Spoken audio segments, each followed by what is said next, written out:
Sementara itu, untuk mengenalkan tata cara pelaksanaan haji kepada para santri sesuai dengan ajaran dan tuntutan agama, sebanyak 500 santriwan dan santriwati melaksanakan praktik manasik haji.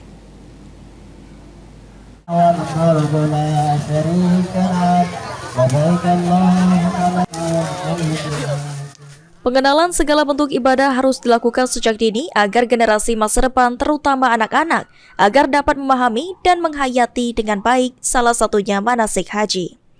Pimpinan Pondok Pesantren Sultan Mahmud Badarudin Palembang Ustadz Soni Suharsono mengatakan, praktek manasik haji yang dilakukan dan diikuti oleh santri dan santriwati ini merupakan program tahunan yang rutin dilaksanakan oleh Pondok Pesantren Sultan Mahmud Badarudin.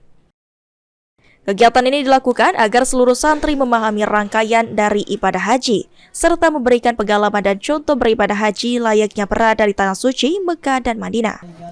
Praktek manasik haji ini diikuti sebanyak 500 santri seluruh jenjang dari Pondok Pesantren Sultan Mahmud Badarudin. Rangkaian praktek manasik haji dimulai dari melaksanakan ihram, melakukan wukuf, simulasi mabit di Musdalifah dan Mina, melempar jumrah akhobah, simulasi tawaf ifadah, simulasi sa'i, dan tahalul atau memotong rambut. Datang ke Tanah Mukarramah dan Madinah Munawwarah. Ustaz, bentuk jumlah yang mengikuti berapa? Sekitar berapa, Ustaz? Alhamdulillah untuk santri pondok pesantren itu jumlah seluruhnya hampir 900. Yang ikut ini adalah tingkat di pondok pesantren Ula, Wusta Ulia, yaitu setara MI sampai dengan MTS dan Aliyah, jumlahnya sekitar 500-an untuk pada hari ini, dan anak-anak sangat antusias karena bagaimana cara melaksanakan manasik haji dari awal sampai akhir. Ya, harapan mereka seolah-olah mereka berada di dalam kota Mekah. Ya.